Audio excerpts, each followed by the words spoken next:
Good morning, students. Today's our topic is factual description. Factual description is a point to point description.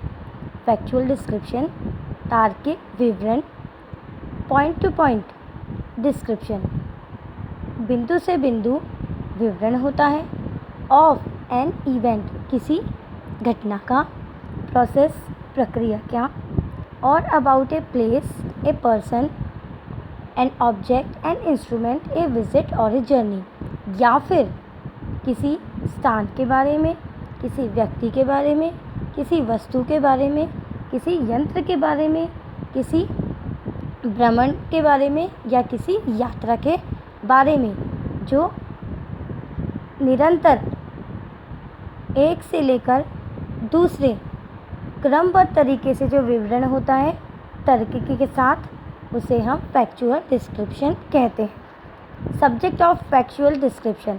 अब factual description जो है उसके विषय कौन कौन से होते हैं। First, person based. Person based हो सकता है, किसी व्यक्ति पर आधारित हो सकता है, जैसे किसी व्यक्ति विशेष के बारे में हमें कोई विवरण देना है तो इसमें हमें ध्यान रखना है नेम ऑफ पर्सन, उस व्यक्ति का नाम, रिलेशनशिप, उसके संबंध, प्रोफेशन, उसका व्यवसाय। Next, social background. उसका सोशल बैकग्राउंड कैसा है। फिजिकल अपीयरेंस, उसकी शारीरिक बनावट कैसी है। ड्रेस, आउटफिट कैसा है उसका। मोरल क्वालिटीज़, उसमें नैतिक गुण कौन कौन से हैं। एक्शंस, किस प्रकार से उसकी गतिविधियां हैं।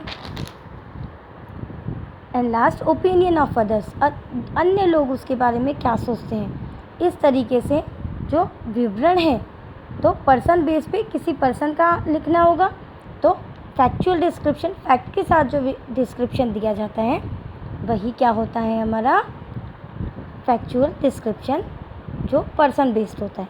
फिर प्लेस बेस, वही वैसा ही रहेगा, इसमें भी मेन उसी के बारे में जो विशेषताएं होंगी, गुण होंगे, वो बताए जाएंगे। तो नेम ऑफ द प्लेस, पहले जगह का नाम, भाई कौन सी जगह, किस जगह के बारे में हम वर्णन कर रहे हैं। एटमॉस्फेयर, वहाँ का वातावरण कैसा है। फीचर्स, वहाँ की किस प्रकार की दृश्य वहाँ दिखाई देते हैं। इम्पॉर्टेंस, वहाँ उसका महत्व, उस स्थान का क्या महत्व है। एंड अदर इन्फॉर्मेशन, और अन्य उसके बारे में कोई विशेष जानकारी अगर आपको देनी है जो ऐतिहासिक हो या शैक्षिक हो, भौगोलिक हो, तो वो उसमें मेंशन की जाती है। थर्ड है ऑब्जेक्ट बेस।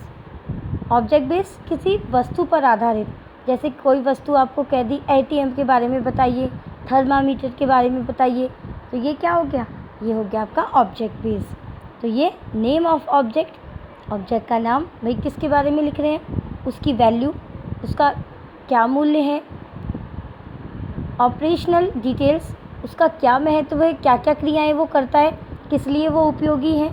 स्ट्रक्चरल अरेंजमेंट्स, उसकी जो व्यवस्था होती है ढांचागत, वो कैसी होती है, जैसे कि उसका आकार कैसा है, उसका स्तर कैसा है, वो किससे बना है, उसकी क्षमता कितनी है, उसकी टैलेंट कितना है, मतलब वो टैलेंट तो एक व्यक्ति का होता है पर उसका टैलेंट यहाँ पे उसके गुण से है कि कैपेसिटी जो हम जिसे कहते हैं।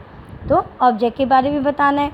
फिर फोर्थ है आपका, इन चारों तरीके से फैक्चुअल डिस्क्रिप्शन आ सकता है, तो हमें लिखना क्या क्या है इसके बारे में हम देख रहे हैं।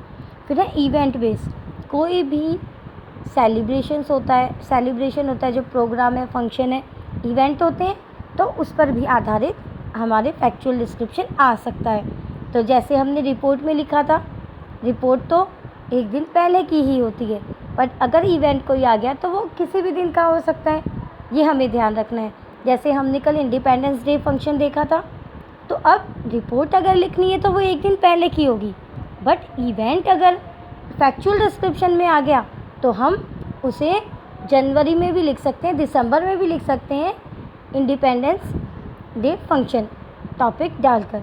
तो ये कोई ज़रूरी नहीं है कि इवेंट इंडिपेंडेंस डे वाला हमारे फैक्चुअल डिस्क्रिप्शन में नहीं आ सकता है, आ सकता है, बट ये ध्यान रखना है कि रिपोर्ट और फैक्चुअल डिस्क्रिप्शन में केवल इतना ही अंतर है। इवेंट बेस्ड जो हमें डिस्क्रिप्शन देना है, रिपोर्ट हमेशा एक दिन पहले की होती हैं, और फैक्चुअल डिस्क्रिप्शन में इवेंट जब हमें लिखना होता है तो वो हम 4 दिन पहले, 5 दिन पहले, 10 दिन पहले, 2 महीने पहले कोई भी इवेंट जो है उसके बारे में हम लिख सकते हैं। तो उसमें क्या क्या आएगा? नेम ऑफ इवेंट, इवेंट का नाम, टाइम, कब वो इवेंट हुआ, चीफ गेस्ट, उसमें कौन कौन आए थे, ओनली चीफ गेस्ट ही नहीं, गेस्ट भी होते हैं इसमें, भाई कोई वैसे इवेंट है तो उसमें गेस्ट रहेंगे, गेस्ट, प्रोग्राम्स ऑर्गेनाइज, कौन कौन से फंक्शन प्रोग्राम उसमें कार्यक्रम आयोजित किए गए थे, एनी अदर डिटेल्स, और उसमें और स्पेसिफिक जो भी हमने एक्टिविटीज़ की थी वो भी हम उसमें मेंशन कर सकते हैं। अब एक एग्जांपल देख लेते हैं कि लिखते कैसे हैं इसको। तो फॉर एग्जांपल देखिए, an Indian farmer, person based हो गया, भारतीय किसान के बारे में।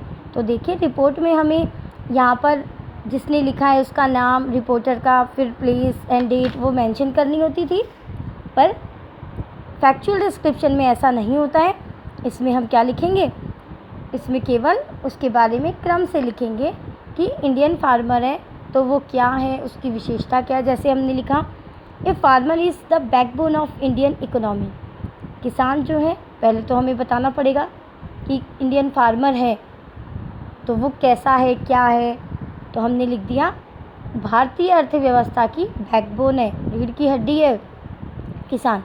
इंडियन फार्मर लिव्स, अब वो रहता कहाँ है, उसकी हैबिट क्या है, उसकी दिनचर्या क्या है। देखिए हमने लिखा Indian farmer lives in a village, village में रहता है। जनरली ही लिव्स इन हट, आजकल तो ऐसा नहीं है पर पहले की बात है कि सामान्यतया वो झोपड़ियों में रहता था। He lives a very simple and hard life, वो बहुत ही साधारण और कठिन जीवन व्यतीत करता है। आजकल तो टेक्नोलॉजी बहुत हो गई है, ऐसा कुछ नहीं है, बट जब भी मेहनत होती है, हार्ड वर्क होता है, तो सबसे पहले हार्ड वर्क किसानों का ही माना जाता है, क्योंकि चाहे सर्दी हो, चाहे गर्मी हो, चाहे बारिश हो, किसान अपने खेतों का पूरा ध्यान रखते हैं। He goes to his field early in the morning, सुबह अपने खेतों में जाता है जल्दी। विद हिज बुलक्स, बैल के साथ, अब तो बैल नहीं है, अब तो ट्रैक्टर्स आ गए। ही वर्क देयर, वहाँ काम करता है। He ploughs his field at noon, field, वो अपने खेतों में हल जोतता है। At noon he takes food, दोपहर में खाना खाता है। Again he works till evening, फिर से वो काम करता है शाम तक, फिर घर आता है। उसके बाद में देखिए उसकी पूरी दिनचर्या यहाँ आ गई, रूटीन आ गया कि इंडियन फार्मर जो है क्या क्या करता है। फिर क्या है, there are many things that needed for a better harvest, अच्छी फसल के लिए बहुत सारी चीज़ें हैं आजकल टेक्नोलॉजी एरा में। केमिकल फर्टिलाइज़र हैं, गुड सीड्स हैं, tractors, tubewells and many other things are needed for a better harvest. ये सब चीज़ें उन्हें अच्छी फसल के लिए ज़रूरी होती हैं। He is not able to buy all this things, इन सब को वो ख़रीदने के योग्य नहीं होता है, तो देखिए गवर्नमेंट उनकी हेल्प करती है इसमें। He is taking up the change slowly, और इसके लिए वो धीरे धीरे परिवर्तन लेता आ रहा है, क्योंकि सरकार, गवर्नमेंट जो है वो उस पर सपोर्ट कर रही है। इसी प्रकार देखिए ताजमहल, अब ताजमहल प्लेस बेस्ड हो गया, तो ताजमहल के बारे में लिखना है हमें। तो फैक्चुअल डिस्क्रिप्शन में आपको ध्यान रखना है, जिस भी बेस पे होगा उसके बारे में हमें पूरी इंस्ट्रक्शंस लिखनी होगी। Thank you.